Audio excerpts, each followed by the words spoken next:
नमस्कार बच्चों, मैं आप सबका स्वागत करती हूँ। आज हम कक्षा 9वीं का अध्याय 12वां यानी कि हीरोन का सूत्र, जिसे हम हीरोन फॉर्मूला भी कहते हैं, वो पढ़ेंगे। आज के इस भाग में बच्चों हम जानेंगे कि हीरोन के सूत्र का सत्यापन यानी कि डिडक्शन ऑफ हीरोन फॉर्मूला कैसे होता है। तो चलिए सीखते हैं। तो बच्चों, हीरोन का सूत्र किसी भी विषम त्रिभुज का क्षेत्रफल निकालने में बहुत ही सहायक होता है। हीरोन के सूत्र के अनुसार त्रिभुज का क्षेत्रफल क्या होता है, ये हमने पिछली वीडियो में भी जाना। क्षेत्रफल बराबर वर्गमूल s गुणा s माइनस a गुणा s माइनस b गुणा s माइनस c।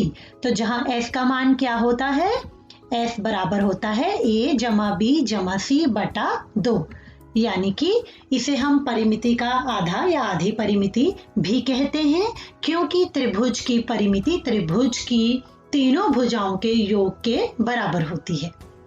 तो बच्चों, सूत्र के सत्यापन के लिए कुछ सूत्र हम पहले से ही जानते हैं, जैसे कि a minus B square is equal to a square minus 2ab plus B square, ये हमने पहले पढ़ा हुआ है। उसी तरह से a square minus B square होता है a minus B into A plus b. उसी तरह से पाइथागोरस प्रमेय भी हमें पता है, कर्ण का वर्ग बराबर लंब का वर्ग जमा आधार का वर्ग। तो चलिए बच्चों, मान लेते हैं हमारे पास एक त्रिभुज है ए बी और सी। ए के सामने वाली भुजा को हम ए बोलते हैं, बी के सामने वाली भुजा को हम बी बोलते हैं और सी के सामने वाली भुजा को हम सी बोलते हैं। तो चलिए, त्रिभुज का क्षेत्रफल क्या हुआ, 1/2 गुणा आधार गुणा ऊंचाई। ये हमें पता है, जब भी हम त्रिभुज का क्षेत्रफल निकालना हो तो हम इस सूत्र के साथ निकालते हैं। इस त्रिभुज में अगर a को हम आधार मान लें तो शीर्ष a से इस भुजा पर खींचे लंब को उसकी हम ऊंचाई कह सकते हैं। तो इसे हम h से दर्शा सकते हैं। इसे अगर हम d से दर्शाएं तो हमें दो समकोण त्रिभुज मिलते हैं। अगर मैं यहाँ से इसे d का नाम दूं तो मेरे पास दो समकोण त्रिभुज हैं। एक हुआ त्रिभुज ABD और एक हुआ त्रिभुज ADC। ठीक है बच्चों, अब त्रिभुज ABD और त्रिभुज ADC में अगर हम पाइथागोरस प्रमेय का इस्तेमाल करके हम h का मान यानी कि ये जो ऊंचाई है हमारे पास AD, जिसे हमने h से दर्शाया था, वो निकाल सकते हैं। तो सबसे पहले मान लीजिए BD D है, इसे मैं अगर D मान लूं तो DC क्या होगा बच्चों, अगर BC हमारे पास पूरा A था तो A माइनस D हमारे पास हो गया DC, तो DC का मूल्य हो गया A माइनस D। अब त्रिभुज ABD की अगर मैं बात करूं तो यहाँ पर हम पाइथागोरस प्रमेय अगर इस्तेमाल करते हैं तो मेरे पास आएगा h square plus d square बराबर कर्ण यानी कि c स्क्वायर। तो अब यहाँ से मैं h स्क्वायर का मान निकाल सकती हूँ, वो क्या बनेगा, c square minus d square. ठीक है बच्चों, तो अगर त्रिभुज अब ADC की मैं बात करूं तो यहाँ पे पाइथागोरस प्रमेय से हमें क्या प्राप्त होगा, b स्क्वायर बराबर h स्क्वायर प्लस हमारे पास DC कितना था, a माइनस d का स्क्वायर। तो अगर मैं यहाँ से h स्क्वायर का मान निकालूं तो क्या आएगा, b square minus a minus d का स्क्वायर। तो हमने इस समीकरण को नाम दिया समीकरण 1 और इस समीकरण को हम नाम दे देंगे 2। अगर आप ध्यान से देखें तो यहाँ भी h स्क्वायर का मान है और यहाँ पर भी h स्क्वायर का मान है। तो बच्चों, अब समीकरण 1 और 2 में से हम h स्क्वायर के ये दोनों मान जो हैं वो बराबर करेंगे। तो क्या आ जाएगा हमारे पास, c square minus d square बराबर b square minus a minus d का होल स्क्वायर। तो बच्चों, c square minus d square बराबर b स्क्वायर माइनस, अब यहाँ पर हमें अपना फॉर्मूला ध्यान में है a माइनस b का होल स्क्वायर जो हमने पहले पढ़ रखे हैं, यहाँ पर हम उसे प्रयोग करेंगे, a square plus 2ad minus d square. तो ये फॉर्मूला हमने यहाँ पर यूज किया। तो थोड़ी सी कैलकुलेशंस हम यहाँ पर करेंगे।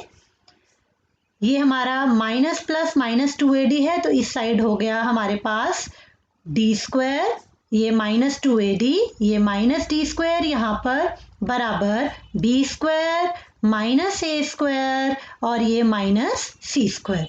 तो ये डी स्क्वायर से हम कट कर देंगे तो हमारे पास बचा माइनस 2AD बराबर B square minus A square minus C square. तो माइनस को अगर हम हटा दें दोनों तरफ से तो क्या बनेगा 2AD बराबर ए स्क्वायर जमा सी स्क्वायर माइनस बी स्क्वायर। तो 2AD में से हम d का मान यहाँ पर निकालेंगे, d बराबर ए स्क्वायर जमा सी स्क्वायर माइनस बी स्क्वायर और ये 2a इसके हर में आ जाएगा। तो ये हमारा बन गया d का मान। तो बच्चों अब अगर इस d का मान हम अपने समीकरण 1 में भरें तो हमारे पास क्या आएगा, H square is equal to C square minus D square का हमने मान यहाँ पर भर दिया A square minus B square plus C square बटा 2a का होल स्क्वायर। अब यहाँ H square is equal to, अब यहाँ पे हम अगेन अपने उस प्रमेय का इस्तेमाल करेंगे, A square minus B square जो होता है A minus B into A plus B. तो यहाँ पर C minus A square minus B square plus C square upon 2a into C plus A square minus B square plus C square upon 2a। तो H square बराबर हुआ 2ac minus A square minus C square plus B square upon 2a into 2ac plus A square plus C square minus B square upon 2a। तो ये क्या बन गया हमारे पास बच्चों, एच स्क्वायर बराबर 2a into 2a 1/4a square into B square minus A square plus C square minus 2ac और यहाँ बना A square plus C square plus 2ac को हमने एक ब्रैकेट में किया और ये माइनस बी स्क्वायर हमने यहाँ पर लिखा। तो ये हमारी वैल्यू बनी। तो बच्चों अब ये हुआ h square is equal to 1/4a square b square minus ये फॉर्मूला बन गया a माइनस सी का होल स्क्वायर और ये हुआ a प्लस सी का whole square minus B square. तो 1/4a स्क्वायर और अगर हम ध्यान से देखें ये फिर से हमारा फॉर्मूला बन रहा है a square minus B square का। तो यहाँ पे हम फॉर्मूला यूज करेंगे b minus a minus c into b plus a minus c और यहाँ पर भी फिर से हम फॉर्मूला अप्लाई करेंगे। ये हुआ a plus c minus b, इसको ब्रैकेट में रखा a plus c plus b. ठीक है बच्चों, तो ये हुआ 1/4a square b minus a plus c into b plus a minus c into A plus c minus B into A plus c plus B. तो बच्चों आपको ध्यान में होगा कि हमने s का मान क्या लिखा है, a प्लस बी प्लस सी बटा 2। तो अब हम अगर इस समीकरण को नंबर 3 मान लें और हमारे पास ये s का मान है a प्लस बी प्लस सी बटा 2, तो ये क्या हो गया बच्चों, 2s बराबर हमने 2 को उस साइड ले गए तो हमारे पास आ गया a प्लस बी प्लस सी। अब हम क्या करेंगे, दोनों तरफ से हम 2a को घटाएंगे तो क्या आ जाएगा 2s माइनस 2a बराबर a जमा बी जमा सी माइनस 2a। तो ये मूल्य बना 2s minus a is equal to b plus c minus a। उसी तरह से बच्चों अगर हम 2b घटाएं तो हमारे पास ये मूल्य बनेगा 2 इंटू एस माइनस बी बराबर a plus c minus b। अगर मैं 2 इंटू एस माइनस सी का मूल्य लिखना चाहूं तो ये बन जाएगा b प्लस a माइनस सी। तो बच्चों अब ये सारे मूल्य हम समीकरण 3 में स्थानापन्न करेंगे। 2s का मूल्य, 2 इंटू एस माइनस ए का मूल्य, 2s माइनस बी का मूल्य और 2s माइनस सी का मूल्य।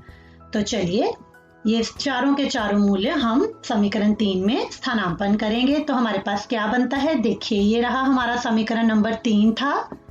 इसमें हम वैल्यूज पुट करेंगे तो H square is equal to 1/4a square, तो b minus a plus c देखिए किधर मूल्य है 2 इंटू एस माइनस ए का। तो ये हुआ 2 into s minus A, B plus a minus सी किसका मूल्य है 2 इंटू एस माइनस सी का इंटू ए प्लस सी माइनस बी किसका मूल्य है 2 इंटू एस माइनस बी का और ए प्लस सी प्लस बी किसका मूल्य है 2 इंटू एस का।